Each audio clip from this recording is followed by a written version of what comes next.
Ada dasarnya itu tadi, ya ayyuhalladzina amanu kutiba alaikumusiyam. Wahai orang-orang yang beriman, kutiba alaikum.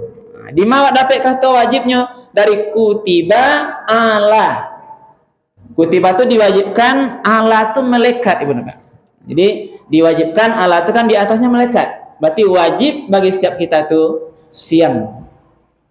Sebagaimana yang diwajibkan kepada mas sebelummu, dengan harapan mudah-mudahan kamu menjadi hamba Allah yang bertakwa. Nabi mengecen Ibu Bapak, kewajiban puasa ini adalah satu di antara 5 rukun Islam. Bunyal Islamu ala khamsin, didirikan Islam itu dengan 5 rukun. Yang pertama, syahadati an la ilaha illallah wa anna muhammadar rasulullah. Yang pertama, aku bersaksi tidak ada Tuhan selain Allah dan aku bersaksi Muhammad itu adalah utusan Allah.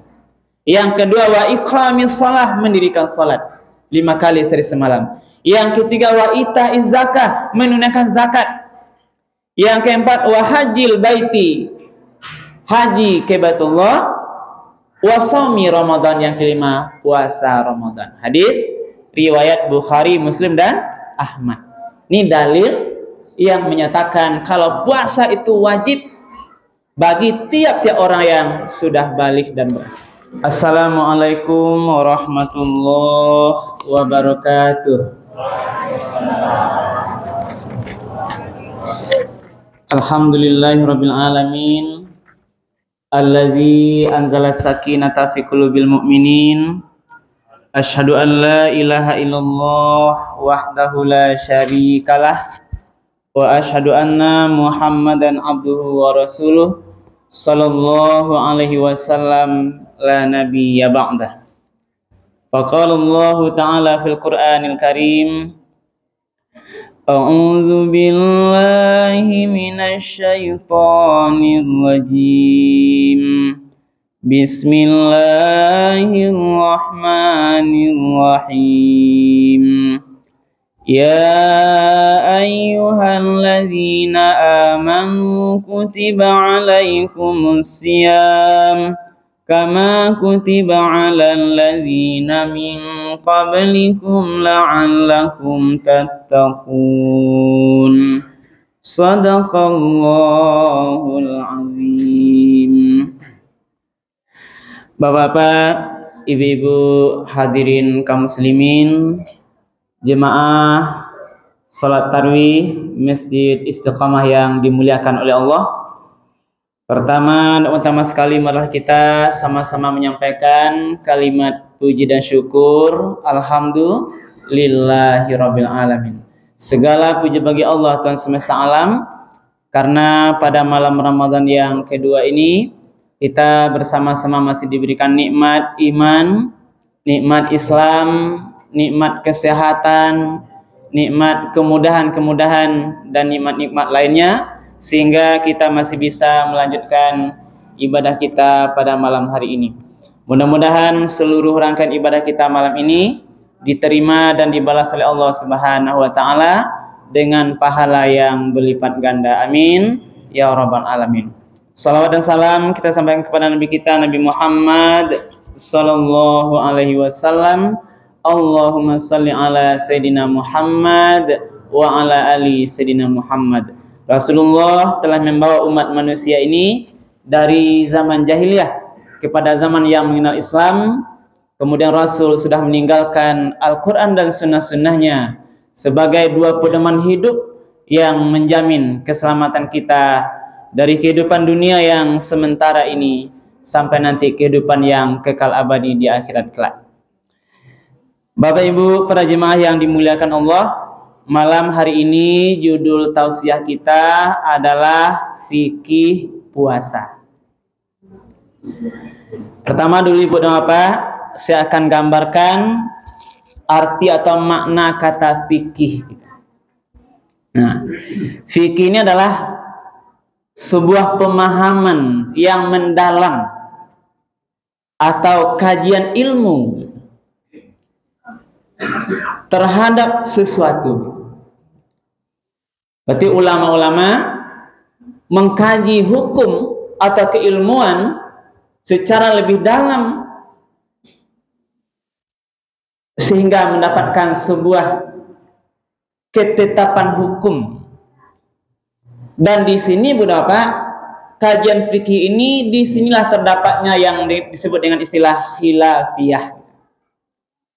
Di ulama-ulama mengkaji kajian hukum itu ada yang berbeda-beda. Itulah yang kenal dengan istilahnya khilafiyah. Di sekolah maka ada namanya mazhab imam mazhab. Mazhab Syafi'i, mazhab Hambali, Maliki, Hanafi. Jadi berbeda pendapat. Dan perbedaan pendapat ulama ini Bapak, itu tidak perlu dan tidak usah kita pertentangkan. Karena tidak akan selesai gitu.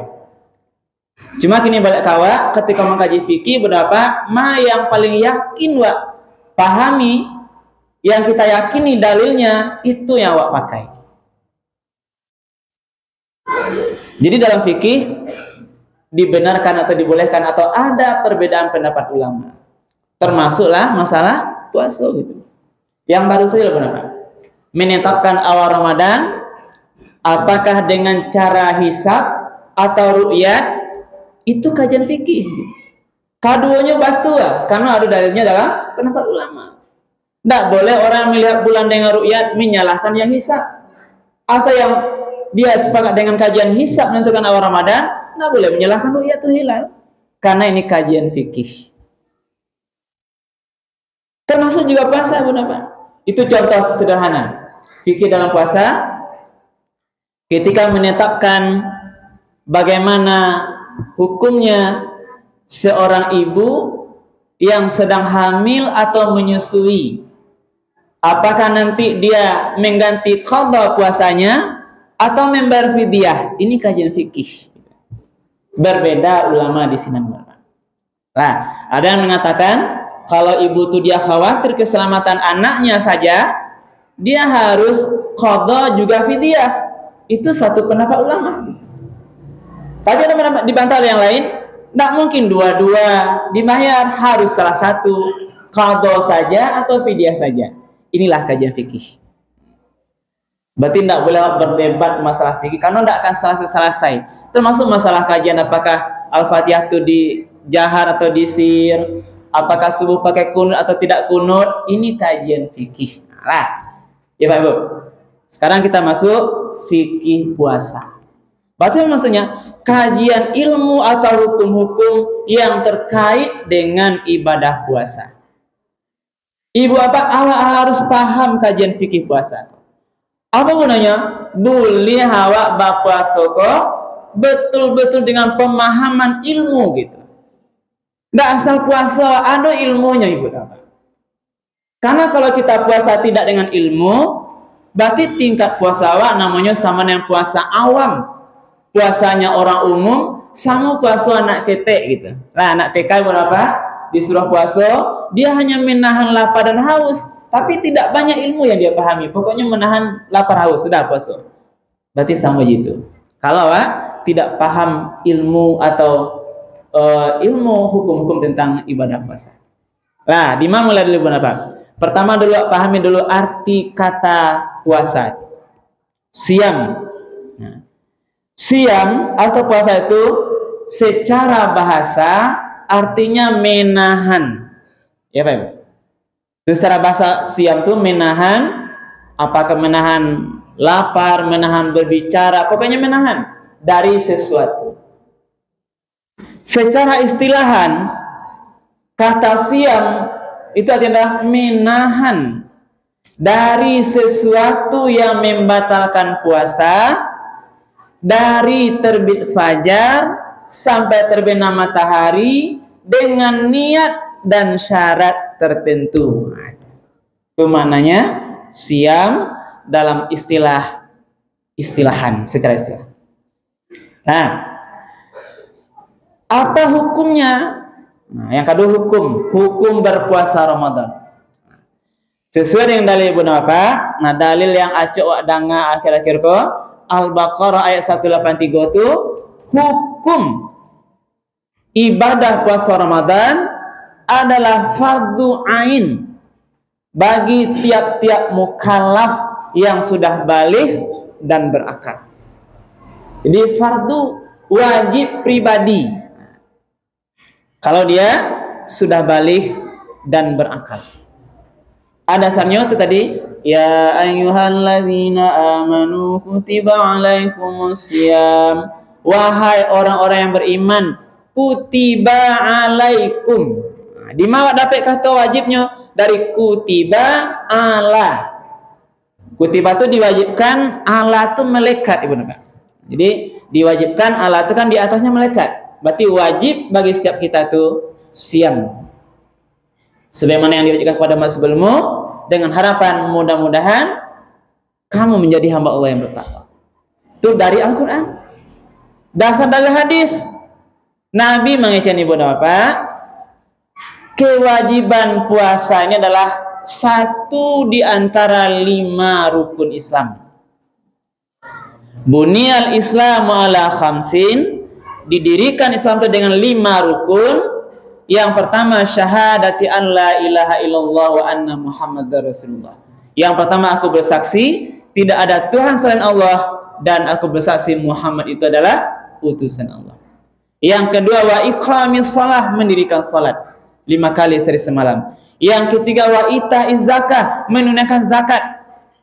Yang keempat, wa hajjil baiti, haji ke Baitullah. Wa shaumi Ramadan, yang kelima, puasa Ramadan. Hadis riwayat Bukhari, Muslim dan Ahmad. Ini dalil yang menyatakan kalau puasa itu wajib bagi tiap-tiap orang yang sudah baligh dan berakal. Ibu bapak yang dimuliakan oleh Allah. Nah, kemudian kita lihat dulu yang penting-penting tentang hukum ini, mengingat waktu. Syarat wajib puasa. Jadi syarat wajib puasa. Yang pertama, berakal. Berarti kalau apa mana berakal itu adalah orang yang akalnya sehat, tidak gila dia, maka ini syarat pertama dia wajib berpuasa. Berakal, berarti tidak gila, wajib puasa. Yang kedua, baligh. Apa mana baligh? Kalau laki-laki, lado tanda-tanda mimpi basahnya. Kalau perempuan, sudah datang haidnya. Atau ulama menyatakan umur lebih kurang 15 tahun. Nama yang dulu, terserah. Apakah dia mimpi duluan atau sudah haid? Kalau belum datang, kalau 15 tahun umurnya, ulama memahami dia sudah baligh. Berarti kalau dia sudah baligh, berarti dia sudah terpenuhi syarat wajib puasa. Yang ketiga syarat wajib puasa adalah kuat atau mampu dia berpuasa. Mampu itu maksudnya adalah dia kuat, walaupun dia sudah tua tapi kuat. Nah, tapi kalau dia sakit atau dia tidak kuat lagi, tidak mampu, maka dia tidak wajib puasa. Berarti syarat wajib puasa itu adalah yang pertama, berakal, sehat akalnya, tidak gila. Yang kedua, dia baligh. Yang ketiga, dia kuat atau mampu berpuasa. Kemudian kita bahas syarat sah puasa. Nah, jadi kan syarat wajib. Ini syaratnya sah puasa. Siapa yang sah puasanya? Yang pertama, Islam. Nah, kewajib sah teman-teman. Berarti yang sah berpuasa itu secara kajian fikih dia harus beragama Islam. Kalau orang tidak Islam berpuasanya Ramadan, puasanya tidak sah karena dia tidak Islam. Berarti syarat pertama adalah Islam. Yang kedua, mumayyiz. Ini syarat sah puasa, mumayyiz, dia mampu membedakan yang baik dengan yang buruk. Jadi nak kita telah mampu. Bah cara maujinya berapa? Nah, cara mauji anak yang lah mampu atau mumayyiz itu, yang pertama diajak pertanyaan-pertanyaan orang dewasa, bertanya-tanya kayaknya bisa menjawab dengan baik. Mas kalau anak sinan barang mau nak sekian, pokoknya batin tak diskusi lah, mengalatinya menjawab pertanyaan awak. Yang kedua, yang paling mudah mami dikatakan bisa membedakan antara madu dengan bara api. Nah, ibu, atan madu kan merah ibu, Baru api baru merah juga. Lah taan bisanya membeda ndak? Sudahnya makan. Kalau madunya ambil berarti leset lah gadangnya, Bu. Tapi kalau bara api berarti dia belum gadang. Karena kan bara api itu warnanya merah juga, bukan? Nah, berarti ini menandakan menguji anak mumayyiz atau tidak. Itu satu contoh, Ibu. Nah, ini kajian fikih nih, Bu. Jadi fikih ini enak ngaji soalnya kan. Nah, itu yang kedua, mumayyiz. Tadi Islam, kedua mumayyiz. Yang ketiga, suci dari haid dan nifas. Ibu, baru sah puasa ibu dan bapak, ibu-ibu terutama harus suci dari haid. Kalau haid enggak sah puasa lagi. Ibu sedang puasa, datang haid, langsung batal puasa. Enggak sah puasa. Bawa buku lain. Atau nifas setelah melahirkan sampai nanti habis darah nifas. Yang keempat, sah puasa itu dalam waktu yang diperbolehkan puasa. Jadi kalau Ramadan, bulan Ramadan enggak boleh puasa itu di waktu yang dilarang. Bila tuh Idul Fitri, Idul Adha ditambah dengan 3 hari tasyrik yang diharamkan waktu puasa. Nah, kemudian berapa? Rukun puasa. Nah, ada 2 saja. Baru sah puasanya harus terpenuhi rukun. Yang pertama niat. Nah, niat awak ibu bapak pada malam Ramadan itu setiap malam boleh atau sekaligus awal Ramadan mani awak puasa sampai habis Ramadan juga boleh. Ini kajian fikih. Boleh sekaligus, boleh tiap malam. Sebelum nanti ibu bapak, ibu selesai makan sahur. Niat dulu. Nawaitu saumawadin an adai fadhu ramadhani hadhi sanati lillahi ta'ala. Sengaja aku puasa Ramadan besok hari fadhu atasku karena Allah Ta'ala. Itu rukunnya niat.